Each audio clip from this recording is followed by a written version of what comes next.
Hey guys, it's Greg from GWA Auto Parts, and today we're here with the AA Ignition replacement fuel filter kit that fits a variety of Ford trucks with the 6.7 liter diesel engine, including the F250, F350, and F450 from 2017 to 2019. So let's take a look at the kit here. So you'll see there's three components here. So we have the auxiliary fuel filter assembly, which installs under the hood. You can see here it has the three ports just like the factory filter does, and they're labeled in and out.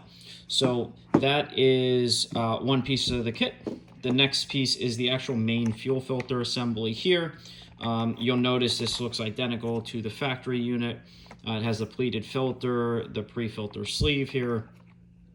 And the last component is actually the gasket to seal the access panel where this filter is installed. If you guys have any questions about this kit, if it fits your vehicle, anything to do with installation, please feel free to reach out to us. We'll be glad to help.